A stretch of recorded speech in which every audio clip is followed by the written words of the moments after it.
pemandangan. Ekum et bonum et selek selegum. Apa yang adil dan baik adalah hukumnya hukum.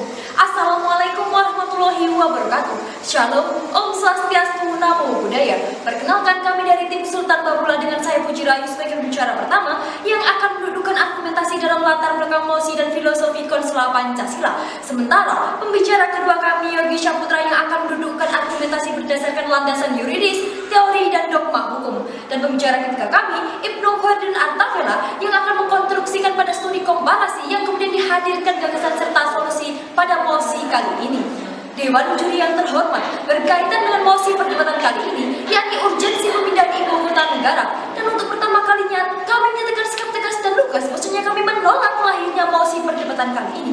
Dewan juri yang budiman, adapun isu yang latar belakangi lahirnya mosi perdebatan kali ini, yakni diawal dari kebijakan presiden yang memindahkan ibu kota negara dari provinsi ke Jakarta menuju provinsi Kalimantan Timur, yang kemudian dilahirkannya Undang-Undang Nomor 3 Tahun 2022 tentang Ibu Kota Negara atau yang disebut dengan Undang-Undang IKN. Adapun definisi ibu kota negara dalam Black Law Dictionary, ibu kota negara diartikan sebagai kedudukan pusat pemerintahan suatu negara. Dewan juri yang amat bijaksana, ketidakberpihakan kami bukanlah tanpa alasan. Memang benar, di dalam konstitusi mengenai pemindahan ibu kota negara diperbolehkan dan tidak dilarang. Namun, ketidaksepakatan kami dikarenakan banyaknya implikasi negatif jika ibu kota negara dipindahkan. Mulai dari pelanggaran hak masyarakat adat, kerusakan lingkungan, pun dalam hal cacatnya Undang-Undang IKN sebagai dasar hukum pemindahan ibu kota negara. Hal ini didasarkan bahwa sebenarnya di dalam Undang-Undang IKN juga bermasalah baik secara formil ataupun material, mulai dari pembuatan naskah akademik yang kurang komprehensif, begitu pula dalam penyusunan Undang-Undang IKN yang sangat relatif singkat, yakni 42 hari. Pun dalam hal ini banyaknya asas pembentukan peraturan perundangan yang tidak terpenuhi sebagaimana yang telah diatur dalam Undang-Undang Nomor 11 Tahun 2012. Salah satunya adalah asas partisipasi masyarakat. Dewan juri yang terhormat, dalam kenyataannya kebijakan pemindahan ibu kota negara tidaklah melibatkan tokoh-tokoh adat setempat yang dibuktikan dengan pengakuan banyaknya suku ataupun banyaknya kepala adat yang tidak diajak untuk berdialog. Sebagaimana Richard Posner menegasikan bahwa hukum harus dilihat dari segi tiga hal, yakni nilai, kegunaan, dan efisiensi. Maka ketiganya harus terpenuhi. Pun apabila pemindahan ibu kota negara ditinjau dari Undang-Undang Dasar 1945, salah satu tujuan negara mensejahterakan rakyat dan juga cita-cita dari Pancasila sebagai dasar negara, yakni pada sila kelima keadilan sosial bagi seluruh rakyat Indonesia. Maka jangan sampai mega proyek besar ini dan ambisius hanya menguntungkan beberapa pihak saja dan justru tidak memberikan keadilan serta kesejahteraan kepada masyarakat. Selanjutnya mengenai argumentasi akan disambung oleh pembicara kedua kami.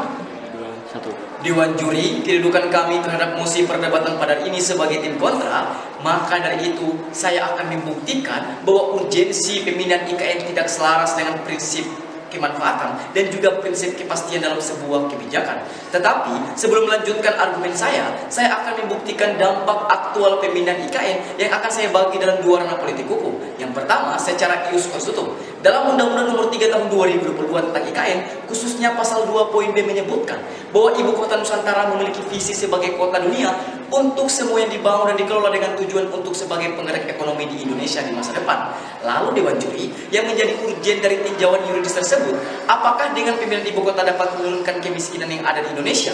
Inilah yang belum bisa dijawab oleh pemerintah terkait pemindahan ibu kota negara. Dikutip oleh BPS, jumlah penduduk miskin bertambah pada Maret 2022 mencapai 26,16 juta orang atau 9,54 dari total penduduk Indonesia. Sedangkan secara ius constituendum, alasan utama pemindahan IKN adalah untuk menciptakan pertumbuhan ekonomi baru, sekaligus memacu pemerataan dan keadaan ekonomi di luar Jawa sampai pada tahun 2045. Hal ini pun tidak selaras dengan prinsip Sustainable Development Goals atau SDGs, yaitu menghargai pelayanan dan pekerjaan. Prinsip inilah Dewan Juri yang tidak dibahas sama sekali oleh Undang-Undang Nomor 3 Tahun 2022 tentang IKN itu sendiri, sehingga kebijakan pemindahan dan bentuk pembangunan yang akan berjalan di sana. Apalagi Kalimantan sebagai paru-paru dunia yang memiliki flora dan fauna yang cukup melimpah. Untuk itulah Dewan Juri dapat dikatakan kebijakan tersebut berada dalam tahap non-responsif. masuk ke dalam argumentasi kami bahwa kami mempermasalahkan dampak pemindahan IKN yang tidak selaras dengan prinsip utilitarisme dan prinsip transaksional.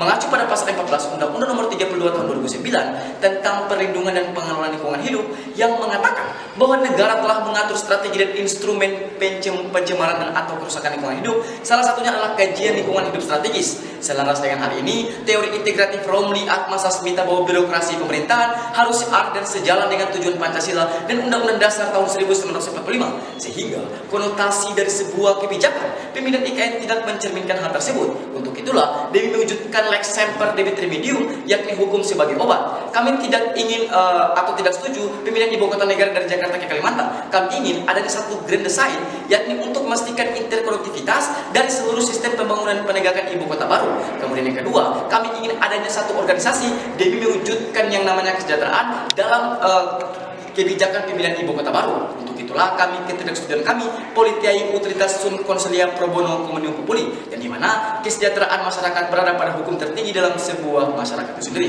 Sekian dan terima kasih. Salus populi sublica suprema lex esto. Kemakmuran dan kesejahteraan rakyat adalah hukum tertinggi dalam suatu negara, sehingga kebijakan pemindahan ibu kota negara pada dasarnya harus melihat apa yang terkait dengan efektivitas pembangunan nantinya yang akan berimplikasi pada kehidupan masyarakat.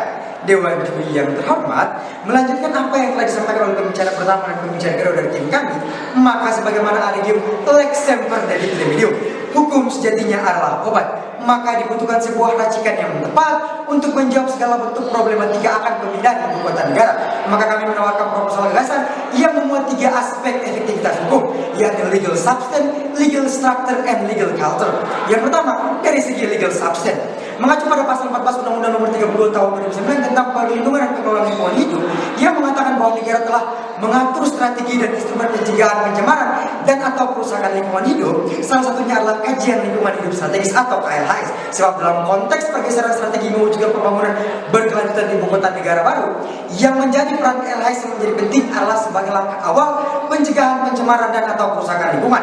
Senada dengan hal tersebut, Undang-Undang Nomor 25 Tahun 2004 tentang Sistem Perencanaan Pembangunan Nasional, KLHS menjadi kerangka integratif untuk pertama, meningkatkan manfaat pembangunan, yang kedua, menjamin keberlanjutan rencana dan implementasi pembangunan, yang ketiga, memungkinkan antisipasi dini secara lebih efektif terhadap dampak negatif lingkungan tingkat proyek pembangunan, karena pertimbangan lingkungan telah dikaji sejak awal pada formulasi kebijakan rencana dan program pembangunan. Yang kedua, dari segi legal structure. Untuk aspek legal structure, gagasan yang kami tawarkan tidak atas 2 konsep besar, yakni konsep secara general dan konsep secara spesifik. Yang pertama, konsep secara general. Presiden dan Wakil Presiden, Menteri Lingkungan Hidup dan Kehutanan, DPP staf pemerintah daerah khusus tetap berpegang teguh pada prinsip yang mengedepankan keberlangsungan lingkungan hidup dan melaksanakan prinsip good government. Yang kedua adalah konsep secara spesifik. Sangat diperlukan aspek kelembagaan yang perlu dipertimbangkan dalam menyusun tata kelola bentuk dan susunan pemerintahan ibu kota negara, antara lain. Yang pertama, aspek pendekatan pembangunan, aspek cross cutting dan kapabilitas, aspek keunikan nilai, aspek kompleks public financing, aspek pengelolaan aset dan risiko, aspek kompleks organization, dan aspek multi-window policy. Dari berbagai pertimbangan di atas, maka kelembagaan pembangunan ibu kota yang harus membutuhkan kelembagaan memiliki beberapa prinsip, sebagaimana telah disampaikan oleh pembicara kedua tadi. 1 grand design, 1 organisasi, 1 jalur pelaksanaan, dan transaksi fleksibilitas. Dari yang ketiga, dari aspek legal culture. Untuk menyelesaikan permasalahan IKN terhadap ketidakefektivitasan dalam hal pemindahan nantinya, maka untuk aspek legal kultur yang kami tawarkan senada dengan teori hukum pembangunan dari Muhtar Kusumaatmadja yang memenuhi 3 poin besar. Yang pertama ada kecukupan, yang kedua ada kebebasan dari perbudakan atau penindasan, dan yang ketiga adalah metode pembangunannya. Itu yang dapat kami sampaikan. Kami bangga sebagai tim kontra. Sekian dan terima kasih.